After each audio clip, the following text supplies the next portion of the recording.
ይህ ከጤና ዙሪያ ፕሮግራማችን ነው። ሰላም ጤና ይስጥልኝ ውድ የተከበራችሁና የተወደዳችሁ አድማጮቻችን እንደምን ከረማችሁ? ሳምንቱስ እንዴት አለፈ? እንሆ እንደተለመደው ያስተምራል ያልነውን ፕሮግራም መርጠን ይዘንላችሁ ቀርበናል። እስከ ፕሮግራሙ ፍጻሜ አብራችሁ እንድትቆዩ በመጋበዝ አንድ ሙዚቃ እንጋብዛችሁ። መልካም ቆይታ።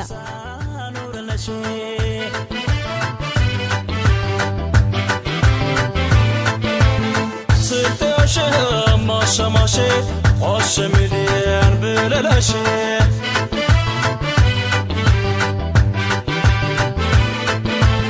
يا دمتي قالو بردتي سلتي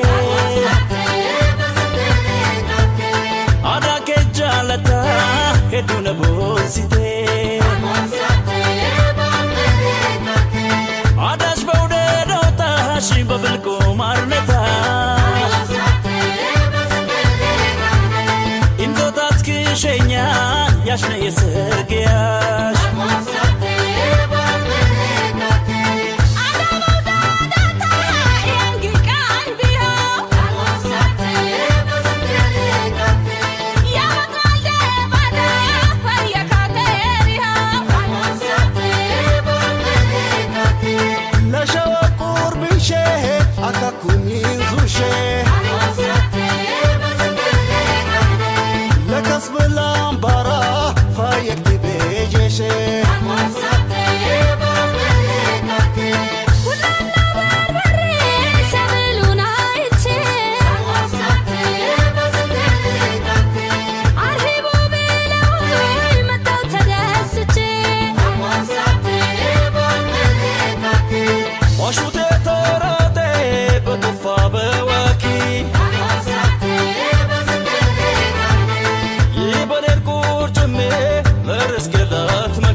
አድማጮቻችን የአበሻ ሬዲዮ የ24 ሰዓት ፕሮግራማችንን ላይቭ ወይም ቀጥታ ለማዳመጥ በስልክ ቁጥር 2314601175 በመደወል አንድ ቁጥርን ይጫኑ።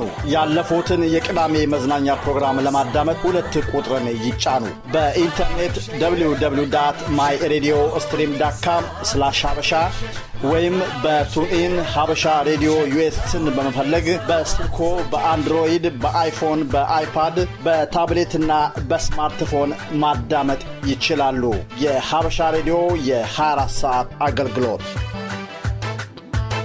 ስልቴ አሻ ማሸማሼ አሸምሌል ብለላሼ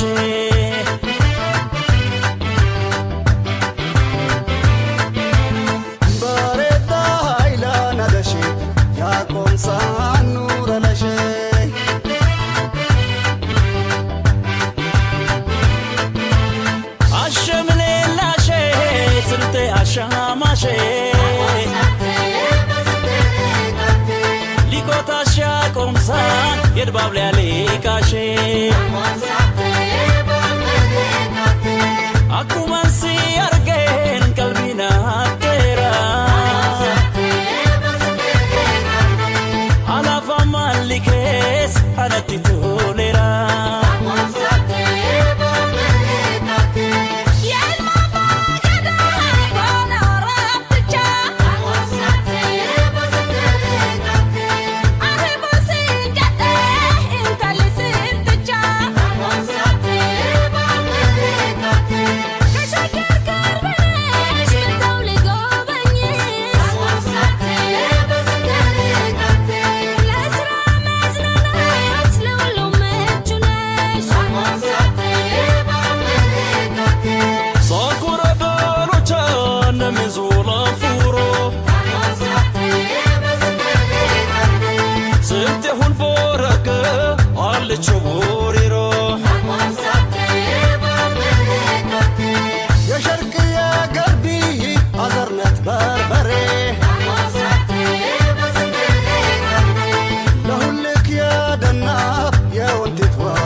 መቼሽ ማትራሪሽ በቃቡሽ ለሆነ ሰዓት ሰውተሽ ያቆምሳና ወሬዳሽ ያቆምሳና ይቆጣሽ ያቆምሳና ወሬዳሽ ያቆምሳና ይቆጣሽ ያቆምሳና ወሬዳሽ ያቆምሳና ይቆጣሽ ያቆምሳና ወሬዳሽ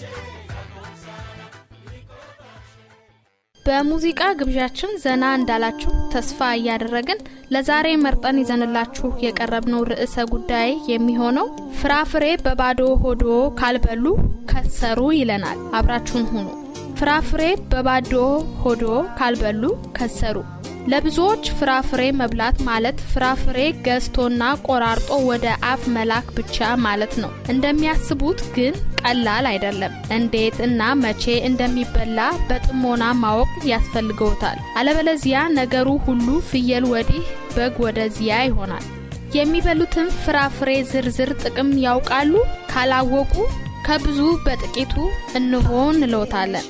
ኪዊ ትንሽ ብትመስልም ታላቅ ናት። የፖታሺየም፣ ማግኒዚየም፣ ቫይታሚን ኢ እና ፋይበር ይዛለች። ከአንድ ፍሬ የሚያገኙትን የቫይታሚን ሲ መጠን ለማግኘት 2 ብርቱካን መብላት ይኖርቦታል። ፖም ወይም አፕል። አንድ አፕል በቀን ቢበሉ ዶክተሮን ከርሶ ያርቃሉ ሲባል አልሰሙም? ፖም የያዘው የቫይታሚን ሲ መጠን ትንሽ ቢሆንም መርዛማ ነገሮችን በማስወገድ የቫይታሚን ሲን ስራ የሚያግዙ ንጥረ ነገሮች አሉት። በዚህም በኮሎን ካንሰር ወይም ትልቁ አንጀት ከሰገራ መውጫ ጋር በሚገናኝበት ቦታ የሚገኝ የካንሰር በሽታ የመያዝ እድሎን ያመነምናል። በልብ ድካም እና ስትሮክ የመጠቃት እድሎ ይቀንሳል። ኢንጆሪ ወይም ስትሮቤሪ። ጥቃት ተከላካዩ ኢንጆሪ በከፍተኛ ደረጃ በአካልዎ ውስጥ ያለውን መርዛማ ንጥረ ነገር ኃይሉን በማሳጣት እንዲሁም የደም ቧንቧውን በመዝጋት ለካንሰር በሽታ ሊያጋልጦ የሚችለው እንቅፋቶችን የሚያስወግድ ታላቅ ተግባር ካላቸው ፍራፍሬዎች ውስጥ ዋነኛው ነው።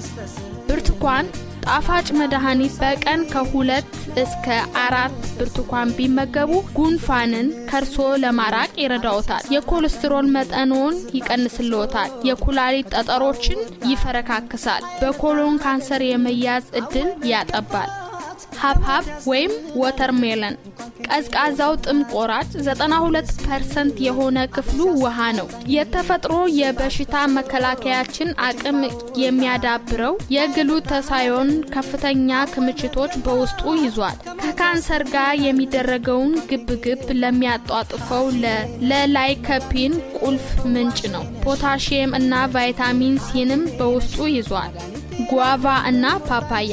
የቫይታሚን ሲ ታላቁ ተሸላሚ በቫይታሚን ሲ ማራቶን የሚደርስባቸው የለም። ጓቫ የሆድን ድርቀት ሊከላከል የሚችል ፋይበር በውስጡ ይዟል። ፓፓያ ደግሞ ለዓይኖቹ ታላቅ ጥቅም በሚያበረክተው በካሮቲን ሀብት የጠገበ ነው። መቼና እንዴት ነው ፍራፍሬን መመገብ ያለብዎ? ምግብ በልተው ካበቁ በኋላ ፍራፍሬን በላዩ የሚደርቡ ከሆነ ከንቱ ማባከም መሆኑ ይወቁ። ፍራፍሬ መበላት ያለበት በባዶ ሆድ እያሉ ነው። ፍራፍሬን በዚህ መልኩ መበላት የሰውነቶን ውስጣዊ አሰራር በመርዛማ ንጥረ ነገሮች እንዳይታጎል ይረዳዋል። በክብደት መቀነስ እና ጉልበት በሚጠይቁ ስራዎች ወቅትም ኃይል ሰጪ ሆኖ ያገለግላል። ለምሳሌ ያህል 2 ቁራጭ ዳቦ በልተው በላዩ 1 የፍራፍሬ ቁራጭ ቢመገቡ የበሉት ፍራፍሬ በጨጓራው አልፎ በቀጥታ ወደ አንጀቶ በፍጥነት ለመሄድ ዝግጁ የሆነ ምግብ ሆኖ እያለ መንገዱ በዳቦ ምግብ ይዘጋበታል። አስቀድሞ የበሉት ምግብ ጨጓራው ገብቶ እየበሰበሰ እና እየተብላላ ወደ አሲድነት እየተቀየረ እያለ በላዩ የሚደርቡበት ፍራፍሬ ጨጓራው ውስጥ ካለው ወደ አሲድነት እየተቀየረ ካለ ምግብ ጋር በተነካካ ቅጽበት አጠቃላዩ ምግቡ ብልሽሽቱ ይወጣል። በዚህም ምክንያት ፍራፍሬ ሲበሉ ወይ በባዶ ሆዶ አለበለዚያም ምግብ ከመመገቡ በፊት ይሁን። ሰዎች ሀብሀብ በበላው ቁጥር አገሳለሁ፣ ሙዝ ስበላ ወደ ሽንት ቤት የሚያስሮጥ ስሜት ይሰማኛል ወዘተ ሲሉ ሰምተው ይሆናል። ነገር ግን እነዚህም ፍራፍሬዎች በባዶ ሆዶ ቢበሉ ከላይ የተባለው መሰል ስሜት አይኖርም። አንዳንድ ፍራፍሬዎች ለምሳሌ እንደ ብርቱካን እና ሎሚ አሲድ ያለባቸው ናቸው ቢባሉም በዚህ ጉዳት ጥልቅ ምርምር እንዳካሄዱት እንደ ዶክተር ኸርበርት ሸልተን ምርምር ከሆነ ግን በሰውነታችን ውስጥ ሁሉም ፍራፍሬዎች የሚሆኑት የአሲድ ተቃራኒ አልከሊን ነው። ሆኖም ፍራፍሬዎችን ከሌሎች ምግቦች ጋር ከቀላቀሉ ግን ቅልቅሉ በሆዶ አየር ወይም ጋዝ ይፈጥርና ሆዶን ይቀበጥሮታል። በመሆኑም ፍራፍሬን በባዶ ሆዶ ይውሰዱ። ያኔ የጸጉሮ መሸበት፣ የራስዎ መመለጥ፣ በአይኖቹ ስር ያሉ ጥቋቁር ክቦችና በጭንቀት የመርበርበር ጸባዮ ሁሉ ያቆማሉ። የፍራፍሬ አመጋገብ ሚስጥር ይግባው። ያኔ ፊቶ ላይ ውበት ይፈሳል፣ እድሜዎ ይረዝማል፣ ጤና፣ ጉልበት፣ ደስታ፣ ትክክለኛ የሰውነት ክብደት ሀብቶ ይሆናል። የፍራፍሬ ጭማቂ መጠጣት ካስፈለገው ያልዋለ ያላደረ ወይም ትኩስ የሆነ እና በቆርቆሮ እቃዎች ያልተቀመጠ ጭማቂ ብቻ ይጠጡ። እሳት የነካው ፍራፍሬ ፈጽሞ አይጠጡ። እሳት ከነካው ፍራፍሬ የሚያገኙት አፎ ላይ ብቻ የሚጣፍጥ ንጥረ ነገሮችን በእሳት ያጣ ነገር ብቻ ነው። ፍራፍሬም በጭማቂ መልክ ከመጠጣት ይልቅ ደግሞ መብላት የበለጠ ጥቅም አለው። ጭማቂውን መጠጣት ካለብዎ ግን ውሃ እንደሚጠጡት አይነት አንዴ በጉሮሮ ቁልቁል ከማንዶግዶግ ይልቅ ጉንጮውን እየሞሉ ከመዋጦ በፊት ከምራቆ ጋር እያዋሃዱ ቀስ እያሉ ይጠጡ። በዚህ አይነት መልኩ ፍራፍሬ ብቻ እየጠጡ የ3 ቀናት ጾም በራስዎ ላይ ያውጁ። ከዚያም ጓደኛው እንዴት ሆኖ ነው ፊትህ ወይም ፊትሽ እንደ ቅቤ ዕቃ የተብለጨለጨው ሲሉት ይሰማሉ።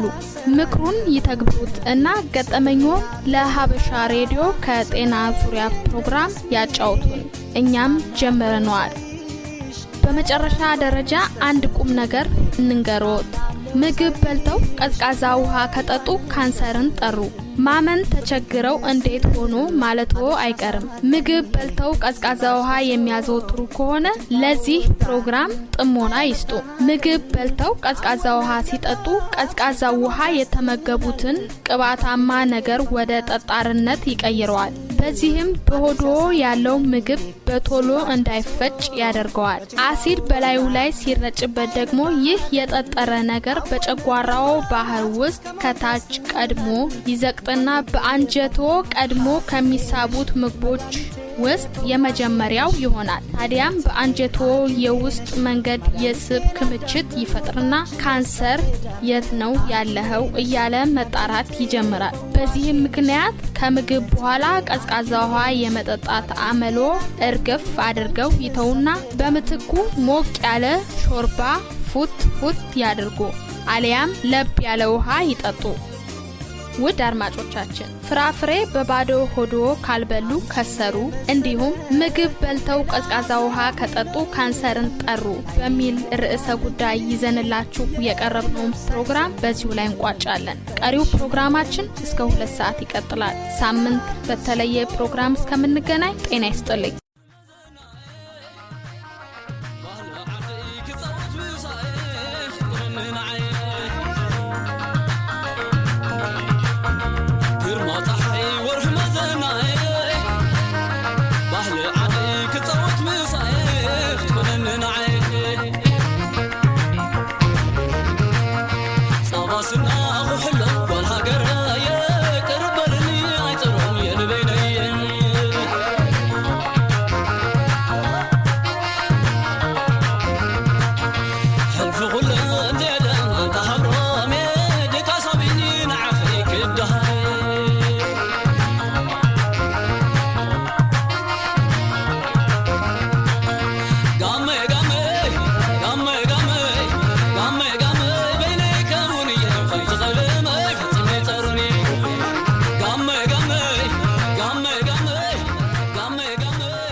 አድማጮቻችን የዛሬው ፕሮግራም መሳካት አስተዋጽኦ